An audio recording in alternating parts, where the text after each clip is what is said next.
thank you for joining us for the webinar on It's That Time of the Year Again. Matters and would take you through the agenda for today's webinar.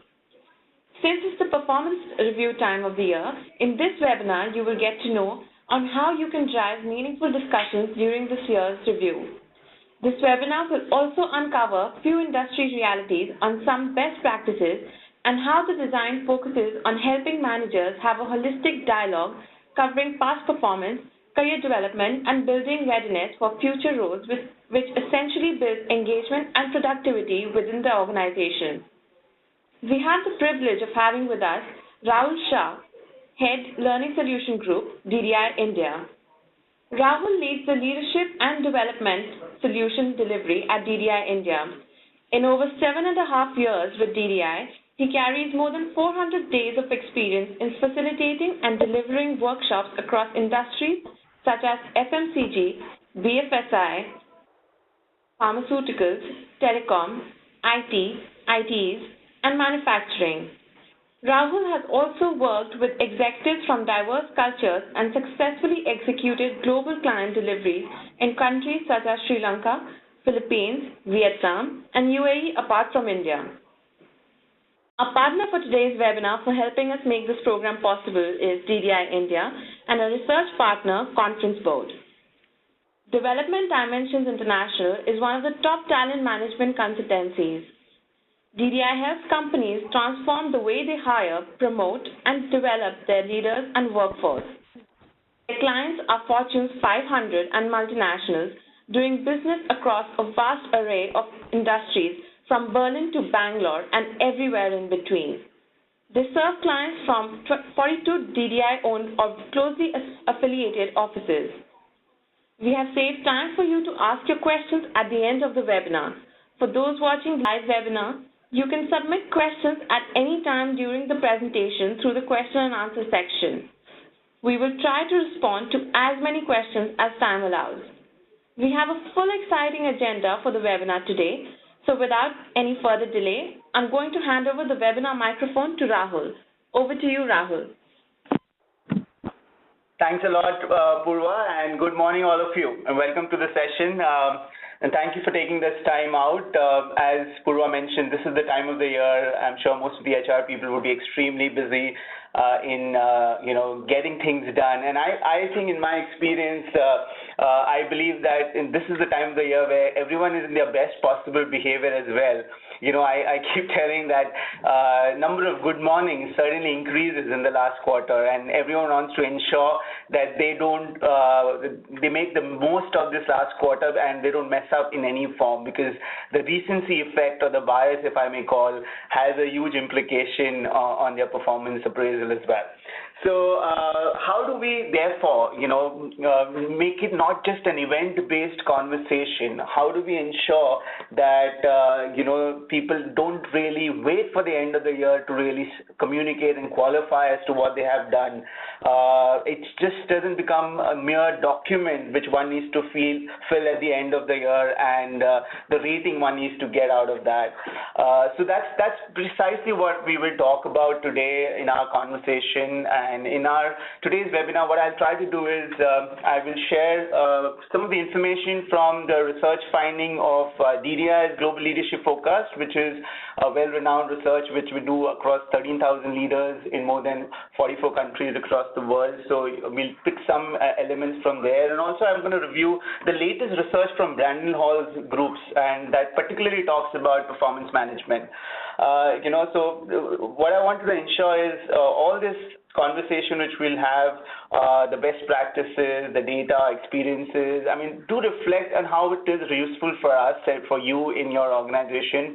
You may take notes, questions, and of course, if we get time after the session, I will give some time to have discuss some questions around that. So sit back, and I'm sure it's for one way for almost half an hour, 45 minutes, but it'll be important that if you are focused and hearing it on some of these concepts, it would help us specifically make changes within the system. So What I want to first of all talk about is the background data from Brandon Hall, which found out about organization having performance management strategies. They found that as high as 75%, 71% of organization, they feel they have performance management strategies, but when we ask them, they find it highly ineffective. And I'm sure if the same question is asked to you and your organizations, you would have a similar number to it as well. And that's what I'm going to move into, which talks about in the next slide. If I was just thinking, if you ask people what is the definition of performance management, and people will give you varied answers, because really what the definition is about how do you have meaningful dialogue. Performance management is all about building alignment, having business performance feedback and coaching happen in a best possible way. If you look at, those are the definition, but if I ask people, stakeholders, how do they define performance management, I'm sure you'll get varied information. So, it's all about rating, bell curve, merit increase, feedback when performance happens, not feedback throughout the year. So it's performance feedback versus performance reviews, and which is very, very disconnecting. And if you think about it, if you think about why, that's a logical question which comes to our mind. Why do you think people have so many variations? And I'm sure I'm going to put some findings here with you. And let's see if these resonates with you. This is again from Brandon Hall research, where they've identified different reasons why this is so. And I think the reasons are varied. And if you look at some of the findings, one of the findings which talks about is okay, one second, I'm not able to. Just a second. So the first findings which I'm trying to show you on the slide, which says there is little focus on employee and too much focus on performance management process. And so somehow it's not showing in my slide, looks like.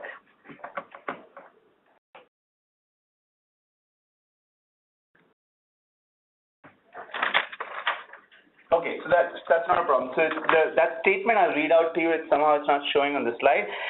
What it talks about is, it's about the focus essentially is on performance management processes, and you will see why it says that. And we did a research, and we said we asked people, organizations, stakeholders, so more than 200 respondents across 15 countries. We asked them how effective and how frequently they practice action oriented around developing employees, providing continuous feedback, coaching, having career discussion, soliciting performance feedback from multiple sources, and essentially, eliminating a rating and ranking approach. And I saw a sharp contrast, and you will see in the next slide those contrasts listed for you. Yeah, so if you notice here, we asked people what they believe is highly effective and what is always used.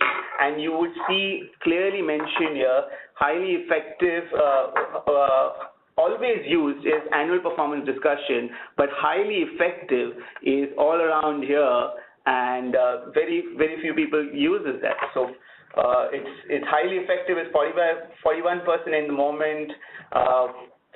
Formal development as high as 31%, but always uses just mere 2%, 9%, and 8%. And we further delve into why this is happening. What is the reason why these issues really come about? So the other reasons we found out that organizations don't have development coaches. I mean, people are not having conversations. Managers are not skilled enough to have these discussions. We don't have in the moment feedback. The feedback happens event based. And I was doing a session with one of the organization, and this individual are asking why we are not giving feedback. Why are we giving it event based? And this person said, I don't want to give development feedback, because when I give growth-related feedback, the individual will get very disappointed. So I give performance-related issues. If the person has to increase sales or has some issues related to performing on numbers, I will quickly tell them. But behavioral input, I don't give individuals because I feel it will directly impact my my numbers and people will get demotivated. Rather than that, I'll do it at 6 monthly or 3 monthly at event-based. And then when I asked him, okay, what about positive feedback? Why don't you give them positive feedback? What's stopping you to do that? I was surprised. One of the managers told me that, the individuals will start feeling he or she is too good. So I just want to ensure that they do, that's their job. What they're doing is great.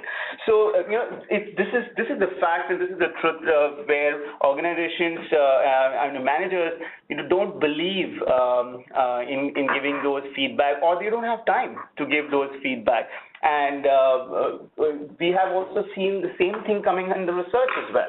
You would see in the next slide that Brandon Hall talked about 8% of respondents strongly agreed that the managers are skilled at giving timely and actionable feedback. Mere 9% talked about they're defining clearly, and as low as 11% clearly communicated what they expect from the performance expectation.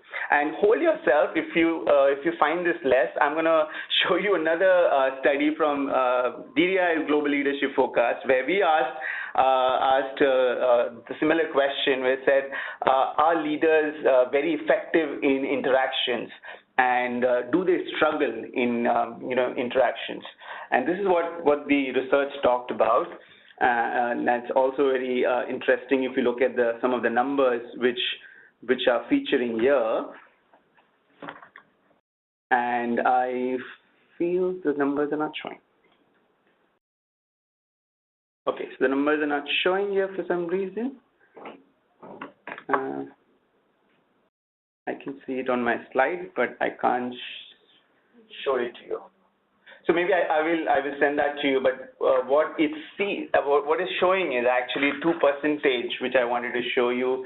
One is around frontline leaders. How do they struggle in interacting when it comes to giving clarity, when it comes to listening? And you would see as high as 89% people have said that they struggle in having these conversations effectively. And that's not, that's fine at a frontline level, but surprise element is fairly aligned at the executive level as well. So, it was interesting to see that as high as 95% of, people have said that 95% of the leaders struggle at the executive level in essentially building trust while they're interacting, or they are not able to provide, effective clarity around the next step. So it was, so this is a big trouble, which I believe is one of the key elements which has come through from the finding. And of course, the other aspects, as it's shown here, so we talked about the three, which is there's little focus on the employee, too much focus on performance. We are not giving in the moment feedback, it's event-based, and also managers are not effective or not skilled enough to coach their employees. Yeah, so some of these findings really tell us that why organizations are feeling or facing these challenges when it comes to having effective performance dialogue. Also, we said that therefore, what do we do in terms of the shift?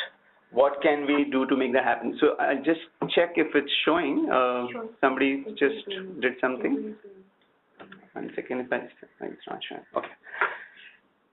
So so where are we? So we've talked about so far that we need to shift. We need to have meaningful dialogue. We've looked at the research as well. We've seen with some of the findings to why this is happening. Is this enough reason for us to shift? And therefore, my question to all of you is, should we shift? And the other question is, how should we shift?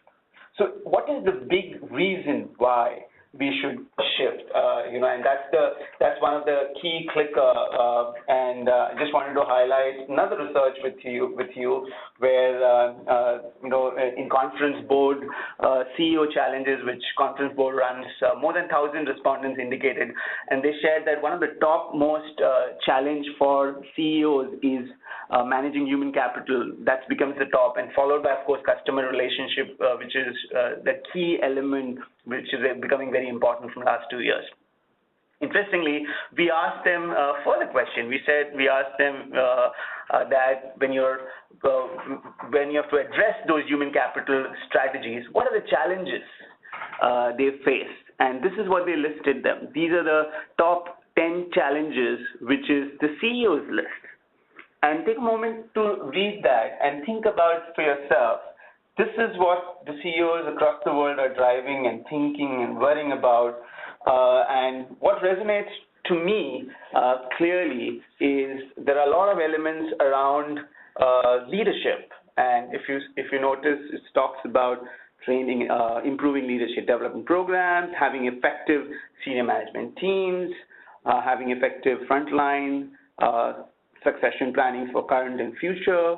And of course, you would see one of the key things here is also around improving performance management process and accountability. So can this be top down, and should it be top down?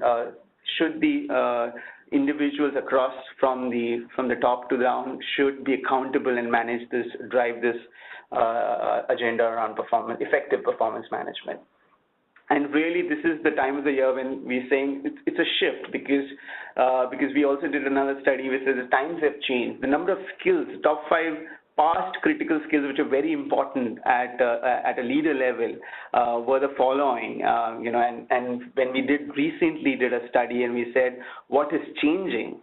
And you would see a contrast from the top 5, and a couple of new things got added, which I personally, when I saw, I didn't get surprised. And you would see identifying and developing future talent and fostering creativity and innovation. Those are the 2 elements which clearly is articulating to us that more and more organizations are focusing in build versus buy.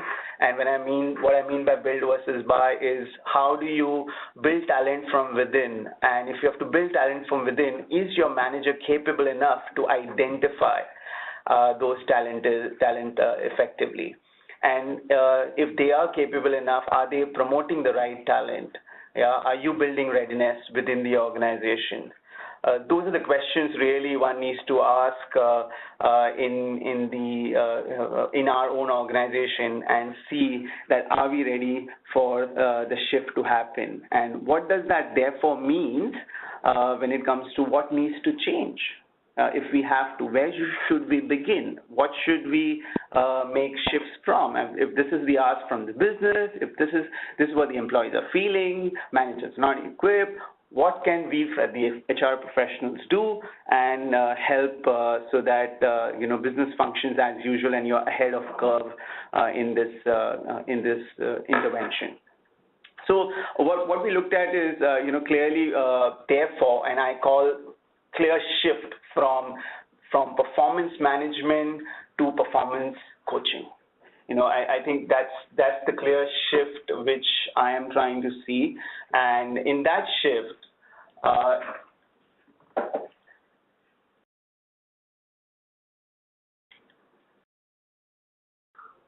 okay, I am actually moved ahead a couple of slides, and it's not showing.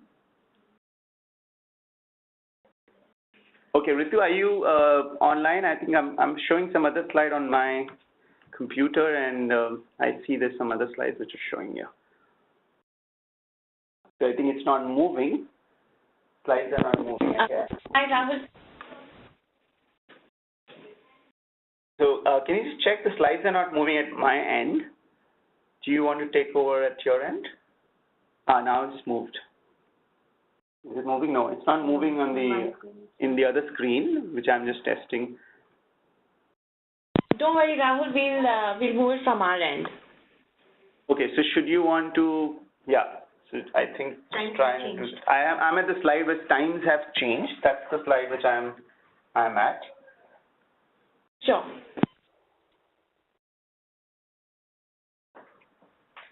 Sorry about this glitch. Just a small step, and I think we should be rectified. So while we're getting this right, I think it's for us to reflect and think about. And as I was saying, what's the shift which is needed? And I think, in my experience and what I have noticed in most of the organizations, there are certain organizations who has really made those shifts, and we'll talk about some of the best practices the organizations are doing. And I think now you can see the slide which I was talking about. I said times have changed, if you can, yeah. So I'm at times that has changed. Can you just get me that slide back? Yeah, times have changed. So this is what I was talking to you a moment ago, and therefore the next slide, which talks about what we need to change. If you can move to the next slide. Yeah, one more. And here is where you will see the difference in what I'm saying in the next slide, which is performance management to performance coaching. And that's the shift we are trying to make.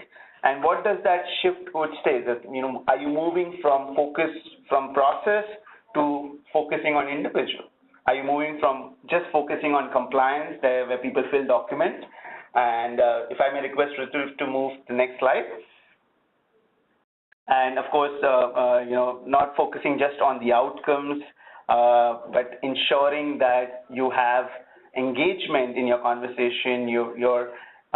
Instead of feedback, are you looking at a feed-forward approach? So if you continue moving forward, you would see all the sub-points mentioned in the slide.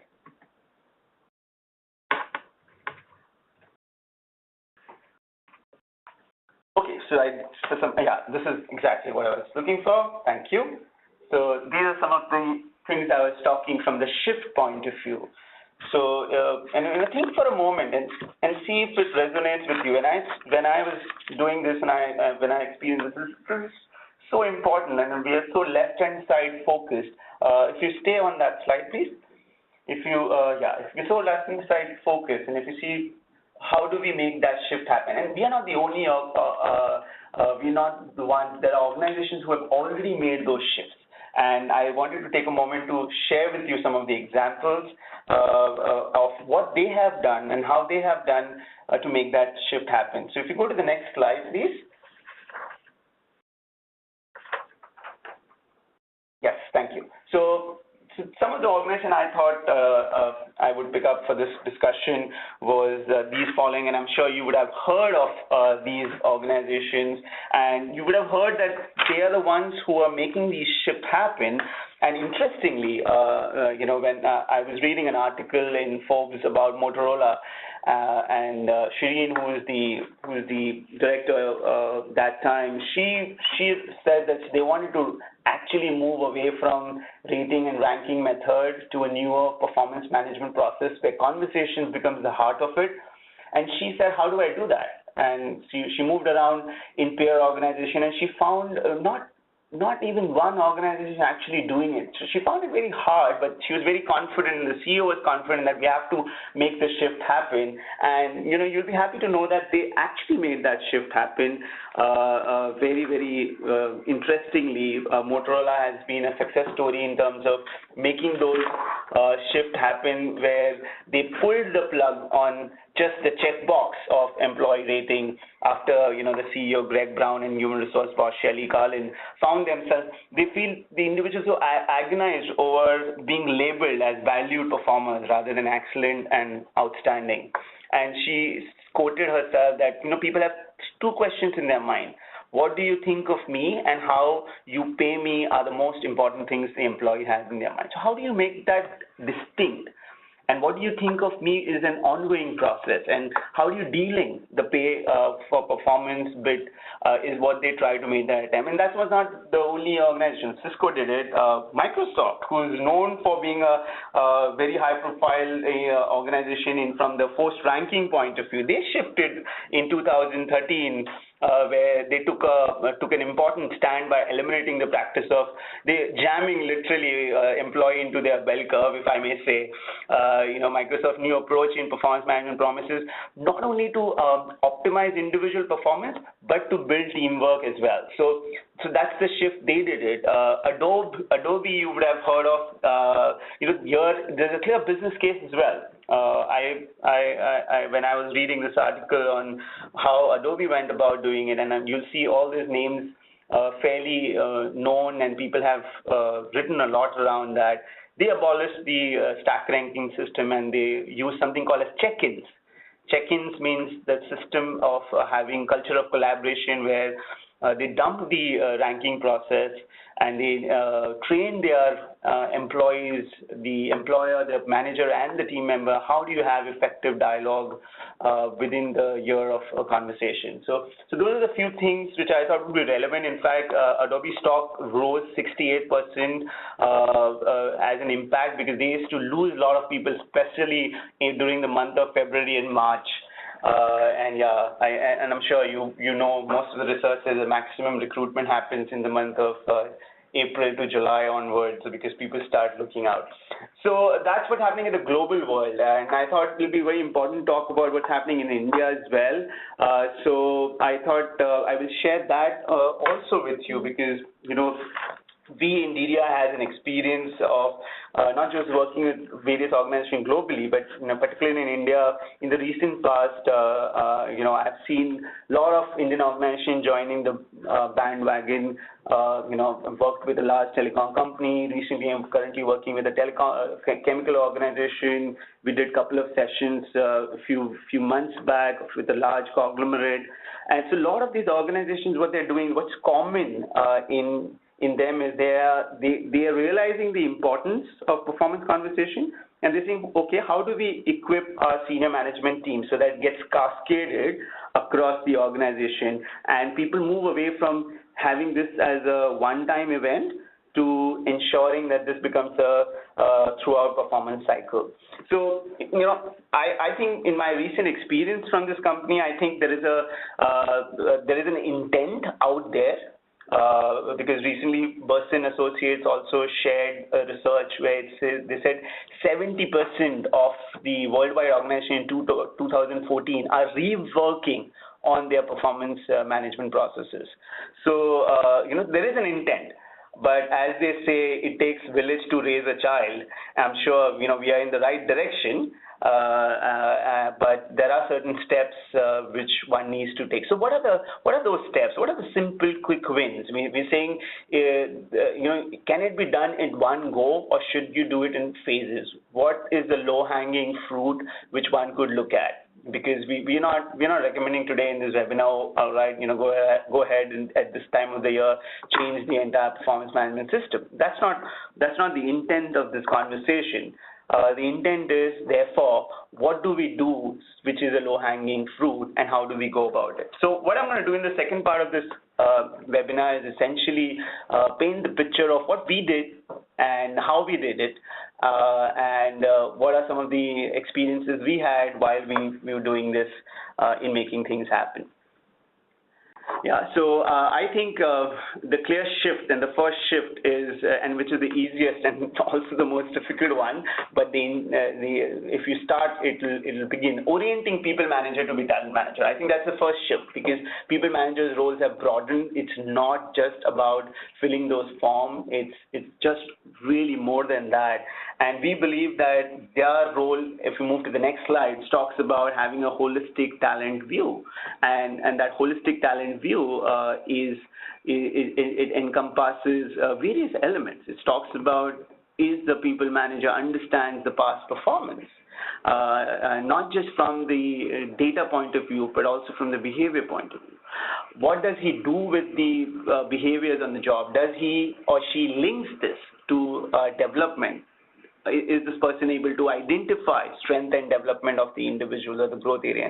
which should lead into, or does this manager understand the career aspirations as to what really ticks this person to stay longer in the organization, and therefore what possible future roles the individual can look for. So really looking at the holistic talent view, not just from which earlier the orientation was just to look at past performance and only that, but what we've embedded in some of the organization is how do you connect it to development, career aspiration, and future roles. So we really begin by making organization think, an employee really look at two types of data which is very easily available when it comes to performance conversation, and so how the holistic dialogue or holistic talent view can happen.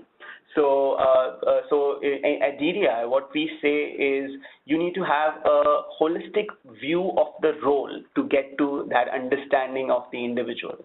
So what is the holistic role? How does it look like? So what I want to show in the next slide is 4 parts of a holistic role, and it's important that the manager understand those. And if we move to the next slide, it talks about knowledge, experience, competency, and personal attributes. And we call at DDI something called a success profile. What takes to be successful in a particular role? Is there enough clarity in the individuals and the organization mind? And you think about it for yourself. If you think in your team or you yourself are an HR generalist and you want to get into being an HR specialist, so if that's what you need to do, so what would the demand of that role be? And if you look at HR specialists, say Comp and Ben, if I take that as an example, what knowledge is needed to play that role effectively? What experience or past exposure is required to ensure that you are playing that role effectively? And of course, what competencies is needed, and what are the drivers, which are their personal attributes, would play a critical role. So these 4 elements put together really defines the role. And then what you do is if you click further, you will see. Okay, I think it's If you click further, you will see then you're putting the person on the top of it, saying that what the person know, what the person has done, what the person can do, and who the person are. And you really compare the individual. Just stay on that slide, please. Yeah. And you really compare the individual, the talent, and the role, and try to understand the gap as to where the gap is. And I often see that organizations play a very important, and managers across different organizations, focus a lot on the left-hand side, the knowledge and experience. And I'm sure if you think back and think about any promotion or any hiring you would have done recently, you would largely look at what knowledge and experience people have. And I say that individuals get hired because of their knowledge and experience. And if you look at the right-hand side, individuals get fired because of the lack of competencies and personal attributes. And the challenge here is, knowledge and experience are pretty clear to understand, but where it becomes more cryptic is when you talk about competencies and personal attributes. Because organizations, individuals are so used to keeping the matrix in their mind, which is the KRA, that they often don't connect the behavior part to this. So, so that's what we're saying. So how this is related to performance management? Yeah. So let's understand that. And if we move to the next slide, let's try and demystify this for you. So if you can lead to the next slide. So we're saying in performance conversation, if you notice, essentially there are 2 types of data. One is operational data, which is something called the what, which is your KPIs, KRAs, and the other is the how, the behavioral data, and here is where your competency framework comes in play. And where I have seen in my experience that different organizations play out differently. Some organizations have a lot of focus on the what and don't have focus on the how, though their competency framework would be in place, but it will not be connected to performance management. Some of the organizations, in my experience, that they would focus on what and how, and there would be equal weightage, or there will be some weightages given along with it. But the challenge here is, and these are some of the questions which I think it's important to ask ourselves. And if you move to the next slide, which talks about these questions, that are your managers able to bring competencies to life, or it's pretty gray to individual without, and understanding the competency, and are you able to connect the behavior which the individual is demonstrating on the ground? Because that really will show you what the person's strengths and development areas are, how the person is performing on the current role and the future role. And interestingly, if you move to the next slide, you would see people have varied views when it comes to competency model. And you will see people moving in different direction, and we've done the research to find out what people say when what is their understanding of competency model. And if you move to the next slide, we've put some elements there for you to think about. And while you continue clicking, you will see it's not, individuals will feel that's an HR agenda. It's not power. We don't know what it means. It was developed some time ago. So various things people have, but very rarely, just stay on that slide, please. Very rarely you will see that, in my experience also, I've seen that individuals had a very good understanding. Recently, when I did a workshop, I asked them about customer orientation, or not even customer orientation. The other workshop I asked about planning and organizing. I got 12 different definitions of planning, as simple as planning and organizing. So there is a standard definition, there is a standard behavior expectation, but the understanding is very, very less. So what I'm saying here is, how do we ensure we begin to bring the competency to life? That's the first step, and I would say it's low-hanging fruit to ensure the managers are oriented and they understand the competency framework. So if you move to the next slide, that's what we say: connecting the competency, bringing the competency to life, helping.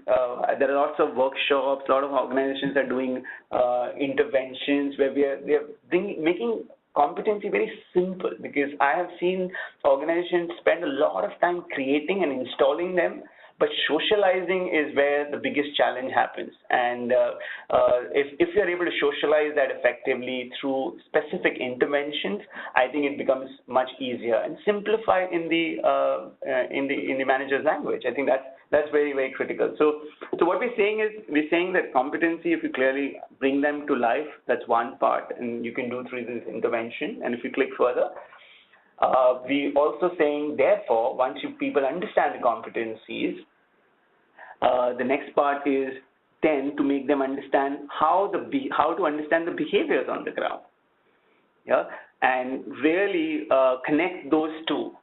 What's required to be successful on the job is your competency and the on-the-job behavior. And if you click further, you see that's what we're trying to look at, where we're saying the individuals, are they able to understand the competency and the behavior very effectively. And we at DDI, promote and use this tool called STAR.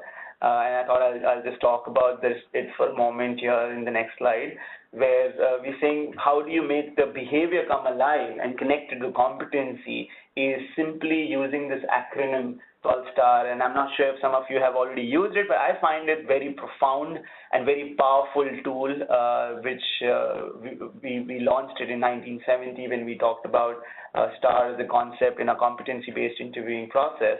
But if you see that, STAR is nothing but an acronym of three parts to it, which is situation or task, which a person has to do, the reason why he or she does what he does, action, and the result. So that's what we're saying. And are you able to connect these examples, these incidents, to what the person does on a day-to-day behavior, what behavior is expected from the individual? So connecting, it becomes very easy if you use the story format in these three parts. So what we've done in various organizations is we help them understand this and bring that to life. So at one level, help them understand the competencies, and the other level, how do you understand the behavior, so that the individuals becomes really the talent advocate than just being a people manager.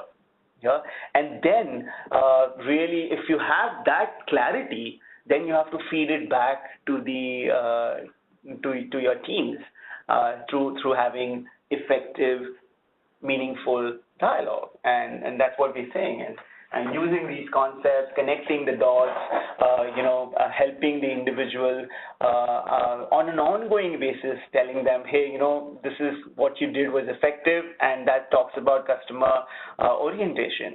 Hey, this is what you are not doing very well because I saw you in your meeting and you made a quick and hasty decision because of which we lost certain revenue. That's poor decision making. So you're connecting the competency as you're giving those feedback, and those kind of conversations should be in the moment feedback, and we say coaching on the go, which perhaps is missing in a big way in the organization. If you move further on the slides. So that's what we're saying in the next two slides, where conducting this meaningful dialogue through having effective conversation. And I'm going to move a slide later as well, slide further. Yeah. So it talks about how do you make the individual open when you're providing those feedback using the STAR approach and connecting to the competencies, and the giver and the receiver. Are you having a culture within the organization where the individuals are open to receiving feedback as well, and not stopping there. Essentially, throughout the year, are you noting these critical incidents? Because, it's like you've given a positive feedback in September. Will you remember those in March or April when you're giving those performance review conversation? You've given a developmental instance in say, April or, June. Will you remember it by the end of March next year? So that's why what we have said, and we're going to go back to in 1981, the researcher Bernardin and Buckley had created a tool, which is a very, very simple tool, which often is most underutilized, and I see very few managers do that, but it's very powerful and effective. They call those written diaries. Are we using those critical incidents diaries, which will help them observe those behaviors? I mean, of course, give feedback, but note it down so that you remember those instances. And the reason why we're saying you need to remember those instances is to help construct a pattern, help construct a trend, help construct how consistently the individual is demonstrating these behaviors. And rather than just remembering on your memory. So, and these data essentially can come from various sources. So you have to ensure that through an email this data can come through. So through a customer feedback, through peer conversation, or your self-observation, you yourself observing, or asking the individuals to share STAR in a critical incident format. Yeah, so Purva, if you can change the slide, that's the template I wanted to show. It's a simple incident diary template which can be used as an app. You can put it up on your online system, or you can have a document, a physical diary of such a simple format which talks about the KRA competencies. I find this to be a little practical. The only challenge comes is, do you have time to do that? But if you have to make those shifts happen, we may have to change certain habits in the way we used to do things. And I think that's what would be making a huge difference. And it's not that organizations are not doing it. There are a lot of successful organizations that are already doing it in these areas. So that's one part, essentially, to build the engagement, build powerful interactions between individuals so that you get enough information about the past performance. But what about the career? What about the future role? What about the development? I was reading a book called from Julie and Bernard Kay, and she's written a book called "Help Them Grow or Watch Them Go." And very, very interestingly, she's put up in a slide that individuals come to the organization and they put as high as 70% effort. And rest, and Purva, if you could turn to the next slide, rest of the 30% is discretionary. And I found that very, very meaningful because, what it tells me is, and I'm sure it tells you, it says, if you click further, it says the same statement that, people want to be engaged, they want to be motivated, they want to feel part of the organization. Yeah, and if they do start feeling that way, I think you can stay on to the earlier slide. If you, yeah, if you, that's yeah, people. So if you actually make that happen to make the individual feel part of the organization, the individual will put in the extra amount. He or she will take initiative, will actually innovate, look at challenging status quo, build on, have commitment. So I think those becomes a part and part of the entire process. So what we're saying is, as managers, you need to also understand not just what is there on the surface, which is the abilities, but also below the surface. And if I look at as an iceberg, you will see the can do versus the will do. And if you look at the next slide, that's what we're saying. The can do is always visible, which is the ability, the skills the individual has. If you click further, but do we know the hidden part of individuals? Do we understand that? If you click on the next part, which is nothing but the willingness, the individual, the likes, the dislikes, the interest, the passion, why the person does what he or she does. Yeah, do we understand that? Now, I'm sure you would think whose responsibility it is. I think it's a dual responsibility, the manager as well as the team member. But it's important that you connect to both the can and the will do, because if you think about can plus will, it's a very powerful combination. You see a highly motivated individual. And therefore what we're saying is, do you also understand the career aspiration of the individual as to what he enjoys doing, what he likes doing, what he dislikes in the current role, what he wants to be in the future? Does he or she wants to really grow and take further roles, or he or she is okay in doing what he or she is doing? Yeah. So if you stay on that slide, and that's what we're saying, that understanding the individual and understanding his career aspiration is another key element and a driver to engagement and a driver to productivity within the organization. And are managers spending enough time in having these kind of conversations? And do you have to have a separate time for that? I don't think so. Now, I was having this conversation with in an IT firm, and they said it can be part of the discussion. If you're taking a review discussion, if you're having a feedback conversation, can you add another question? So how are you doing? How are you feeling? Is the job enough challenging for you? And one of the manager in one of the FMCG company, he told me that Rahul, this is good that you tell me, but I don't have positions. We were growing 5 years back very strongly, but today we are not. So if I ask this question, the first thing will come to the individual's mind is, I want this position, that position. That's why I don't even ask that question.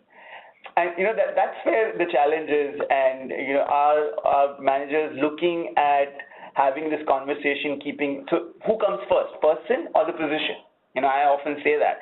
And if the person comes first, you'll be surprised that when you hear him or her out, he or she may not be just thinking from the position point of view, and that position conversation is a later conversation.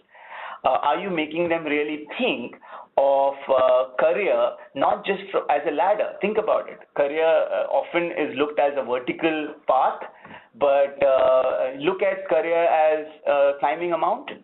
When you're climbing a mountain, you don't go in a vertical way. You go horizontal, you go down, and if you zoom out, you will realize you're actually growing higher. You're gaining the altitude.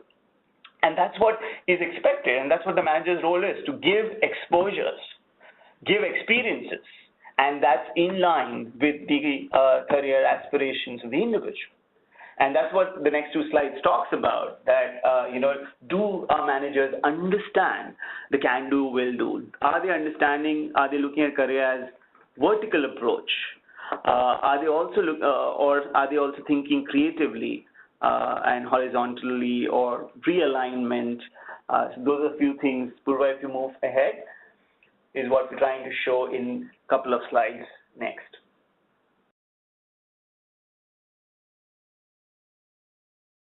Yep. So further down, if you can go, and that's what we're saying, types of career development, which is the next slide. Thank you.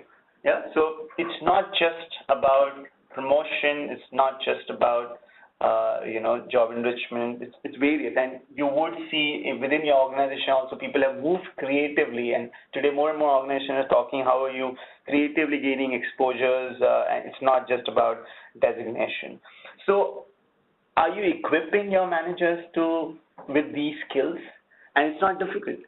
It's just asking the question, because it's asking questions which are simple questions which help them gain insights by asking hindsight questions which are past related, gain insight by asking foresight questions which are future related.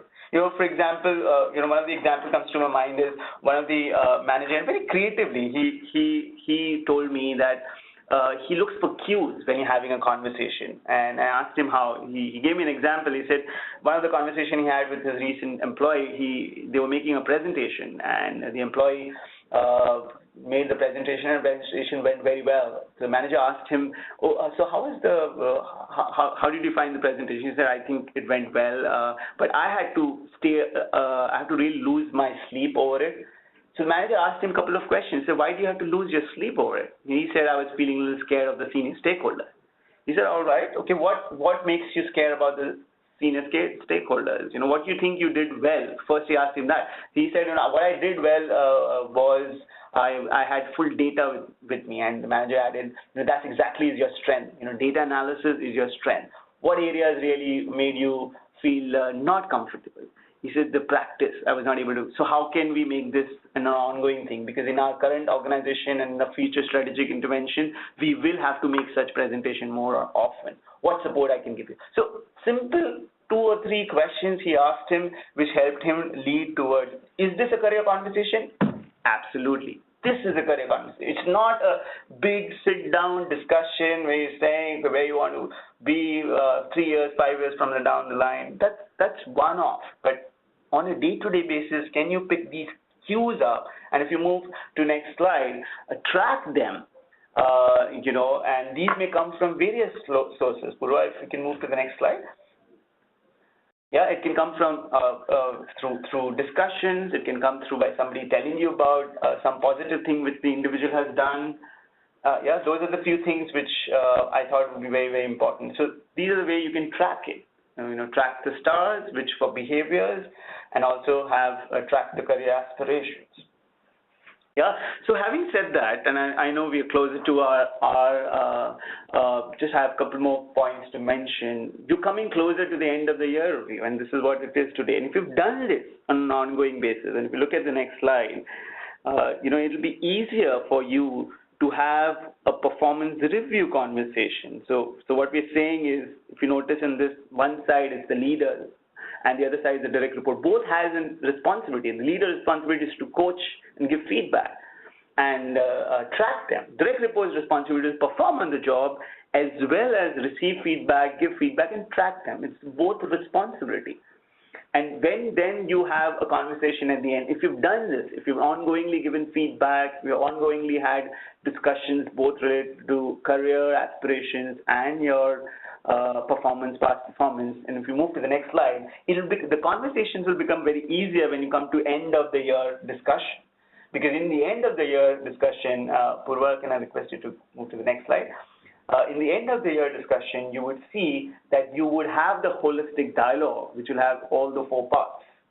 And think for a moment, and the question to you in your mind is, where would you, if you're a team member whose manager has spent enough time throughout the year, spoken about career conversations, spoken about the feedback throughout the year, in this final year discussion, where would he or she spend maximum time on?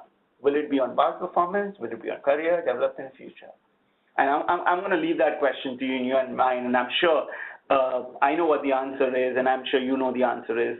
The individuals may not just focus on large part of the conversation will not become past performance conversation. It will have a blend of all parts, and it will truly be a review. Why they call performance review? It's that it's a review of many things which you've already talked about. It's not a performance feedback. It's a performance review. So lastly, I thought I will share with you the skill of having these meaningful conversations. And with DDI 44 years of research and our presence across the country, across the world, we've coined a simple process of interaction. And I thought the webinar will not have its steam if I don't talk about it. And if you move to the next slide, which talks about two parts of the interaction essentials, which is very critical because when it comes to people, there are varied kind of needs. And if you have 5 team members, you'll have 5 kind of needs. And I differ. I would say there are 2 needs. One is known as personal need, and the other is known as practical need. Practical need is to get things done. Personal need is to be valued, to be heard, to be understood, to be trusted, and those are common across the country, across the world, across religion. And are you able to connect the personal need and practical need? Yeah, and the biggest challenge between these two is practical need talks about efficiency in time, personal need talks about being effective in relationship. And both are opposite to each other because, and how can you be efficient and effective?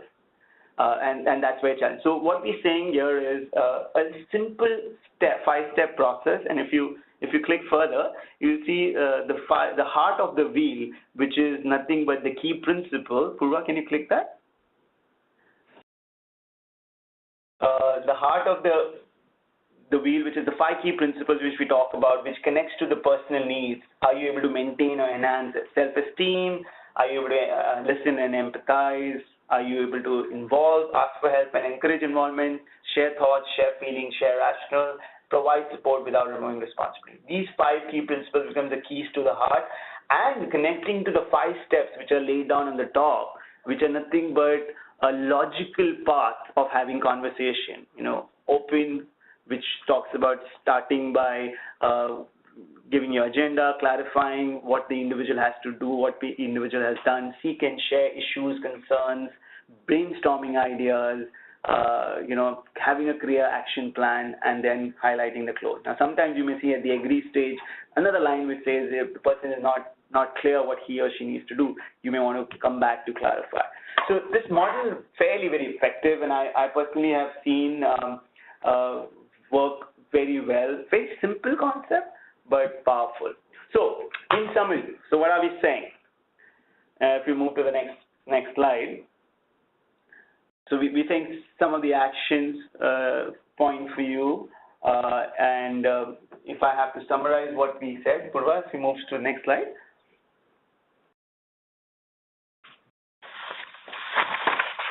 And I'm getting a lot of your questions, and I'm sure I want to answer them. So simply what we're saying, Purva, if you can move to the next slide, which talks about, can you arm people managers with skills by training them on the basic meaningful conversation skills? Yeah. Can you ensure performance management does not become one-time event? How can you give proper tools, support? Can you stay on that slide, please? And of course, stay on the earlier slide. Yeah. And of course, leverage best practices and experience of experts. If you think that's not what we have, the expertise you may not have within the organization. So those are a few things which I would call out for today's conversation. So I'm hoping this was useful. And if you move to the next slide, I've put my email ID as well. If you think you have other questions which you've not asked here and you want to ask subsequently, we can do that. But I think we have another 5 minutes, Purva, for answering some of the questions. Yes, Rahul, of course. We can take some questions now. All right, so over to you. Can you share some of the questions which may have come at the chat box? Right. So we do have a lot of questions here with us, but unfortunately we won't be able to take all of them. But I would request you to take them offline, though. But a few very interesting questions that we have here. So one of our listeners, Kanisha, she's asking, how do you do annual evaluations for research scientists? Since they have projects that span years and your regular KRAs just don't seem to work. Okay, so that's interesting. So what you're saying and what I understand is the roles are not limited to a yearly discussion or yearly performance. It would span into multi-year, and so how do you have a cutoff really within that. And that's a challenging ask, and I'm sure you would have done certain things creatively. But top of the mind, what I think organizations have done in roles or areas where the things are not added. So they would clearly articulate what is the expectation, and especially when I understand research, those research would multi-year researches. They would be in 3 to 8 years, 12 years, in various formats. So I have seen these organizations, particularly in pharma, they would clearly articulate list of behaviors or list of things which they would know this needs the approach. What's the approach? And I'm going to review you on the approach you have taken or the steps you have taken in making that happen. Now, the result of that approach may not have come, but have you acted according to the approach is the question which I would ask, and when I'm reviewing their performance. And that's what I would think. Right. Thanks so much, Rahul, for such an insightful views on this. So we do have one more question that we might just take right now since we're running out of time. So which strategy would you, I'll come again. So which strategy would work well for performance management, especially if we talk about SMEs or startups? Thanks for asking that. And I personally feel SME and startup has such a great beginning, because it's not that you may have to start all over again in the early days. You have so much best practices available. So how can you ensure that you begin by clarifying clearly the approach of performance management? So I would put it into 5 phases. I would say, clearly define the strategy as to what the strategy is and how would you align and make the managers accountable. Help have SMART goals, set employee goals, and ensure you have reviews which are not those 6 monthly, 12 monthly, have multiple reviews, which would be very important. Phase 3, and you can do it in phases. That phases can determine basis the maturity of the organization. Coach employees for skill growth. How do you ensure you decouple performance discussion and compensation discussions? Can you divide that separately? Can you provide immediate on the fly? Can you recognize people who are providing immediate on the fly informal feedback? Yeah, so that's essentially, I would say, is phase 3. Phase 4 is how do you institutionalize processes which focuses on employee strength.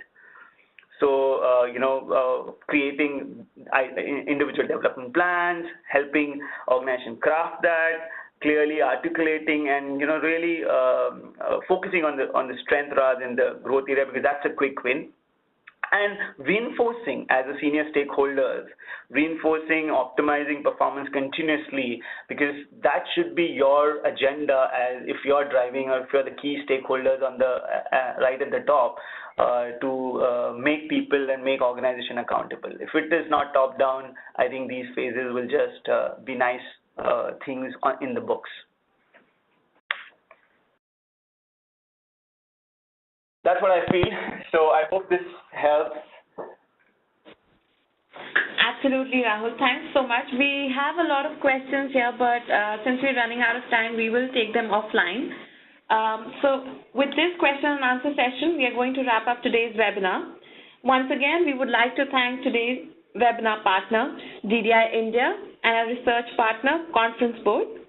Finally, a special thanks to Rahul, the speaker for this webinar, for his time and invaluable information that he has shared with us today. And I would like to thank everybody in the webinar audience for participating in today's presentation. We will come back to you with many more. That concludes today's webinar. Thank you and have a great day. Thank you. Bye.